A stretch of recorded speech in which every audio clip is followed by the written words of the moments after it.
bisa mengentaskan kemiskinan, bisa mengentaskan kebodohan. Rakyat harusnya lebih maju kehidupannya, kesehatannya, atau pendidikannya. Karena ibarat usia sebuah keluarga 80 tahun adalah usia yang matang. Namun apa yang terjadi saat ini, ekonomi semakin sulit, pendidikan semakin mahal, dan di mana-mana terjadi korupsi. Seorang pejabat sekarang sudah banyak beralih menjadi penjahat. Sehingga bagaimana Indonesia ini bisa subur makmur, Indonesia ini bisa adil, kalau para pejabat kita sudah banyak, ya, ada yang berubah jadi penjahat. Oleh karena itu, marilah kita merenung kembali suasana 45. Tanamkan kembali semangat 45. Artinya pejuang, seorang pejuang, pahlawan, tanpa pamrih. Dulu waktu sebelum Indonesia merdeka, itu kan orang bangsa Indonesia itu kalau sudah perang itu tuh, ya siap gitu loh. Para kiai siap dengan ilmunya, para jawara siap dengan ilmu kekedotannya, ya. Begitu juga para pejabat TNI, semuanya tidak memikirkan nanti akan bagaimana dan dapat apa. Itulah. Jadi semangat 45 itu harus harus disemangati, harus dikembalikan pada saat ini, karena Indonesia ini sedang tidak baik-baik saja.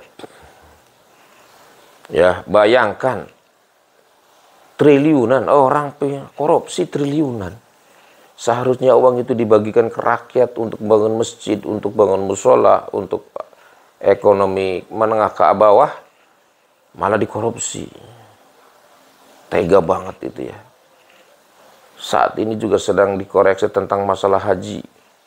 Orang mau ibadah saja dikorupsi. Uangnya dikorupsi. Aduh, ini sudah kebangetan gitu, ya. Tadi saya katakan, ada seorang pejabat yang sudah berubah jadi penjahat. Kalau sudah pikirannya kotor gitu, ya. Pikirannya sudah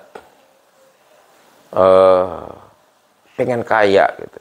Sugi 7 turunan gitu, ya. Oleh karena itu, biar saja mereka-mereka yang seperti itu, tapi nanti kelak di akhirat akan dapat siksa yang sangat berat. Bahkan di dunia saja sebenarnya sudah dibuktikan oleh Allah itu. Di dunia saja ini sudah ada akhirat. Buktinya apa? Tidak pandang bulu kalau Allah sudah berkehendak banyak pejabat yang masuk penjara. Ya. Orang-orang yang tersangka kena KPK, kena OTT. Ada lagi jabatannya turun karena diunjuk rasa oleh masyarakat. Itu sebenarnya sudah hukum itu, ya. Itu hukum akhirat. Hanya berapa persen itu hukum akhirat. Ya, nanti hukuman yang benernya nanti di akhirat. Tetapi orang-orang tidak pada kapok gitu. Sudah jelas orang korupsi itu sudah disidik, sudah dipermalukan, tapi masih ada saja orang-orang yang mau korupsi, ya. Di dunia dipermalukan. Di dunia sudah tidak punya muka, nanti di akhirat akan masuk neraka, dosanya double. Kenapa yang disebut double? Karena satu, melanggar hukum agama, kedua, melanggar hukum negara. Jadi dosanya double itu, melanggar hukum agama dan melanggar hukum negara. Bahkan 3 doublenya. Apa itu? Membohongi masyarakat. Sebelum diangkat, tidak kenaikan pajak, bahkan akan digratiskan ini dan itu. Saya berjuang untuk rakyat. Ujung-ujungnya sudah jadi pejabat, menaikkan pajak, duitnya bukan untuk rakyat, untuk sawer yang penyanyi. Rakyat nggak pernah dipikirkan, nggak peduli jalan rusak. Musola masjid buruh rehab nggak pernah dilihat. Padahal agama menjanjikan kepada seorang pemimpin yang adil, itu akan diberi bonus oleh Allah, masuk surga lebih awal. Ya, ada hadis Nabi yang mengatakan, sab'atun yuzilluhumullah fi yaumi la zilla illa zillu. Ada 7 golongan yang akan mendapat perlindungan dari Allah. Di antara 7 itu adalah 1 imamun adil. Disebut pertama oleh Nabi, pemimpin yang adil. Oleh karena itu, wahai para pejabat, apalagi legislatif, eksekutif, penting ditanamkan semangat 45. Bekerja untuk negara, bekerja untuk kemakmuran rakyatnya, sesuai dengan amanat Undang-Undang Dasar 45, bahwa kekayaan negara ini untuk seluruh rakyat Indonesia, bukan untuk pejabat saja, bukan untuk keluarganya pejabat saja, bukan untuk orang-orang yang berdasi saja, bukan untuk komisaris saja, tapi untuk seluruh rakyat Indonesia. Karena sudah ada gaji, sudah ada tunjangan, sudah ada tunjangan keluarga, mobil, hampir per tahun 1 miliar, masih korupsi saja. Cari apa? Akan cari apa hidup di dunia ini? Padahal imam yang adil, pemimpin yang adil itu masuk surganya lebih awal dari golongan kiai, dari golongan ustadz. Pemimpin yang adil itu sebenarnya enak. Di dunia dihargai oleh masyarakat, dihargai oleh keluarga.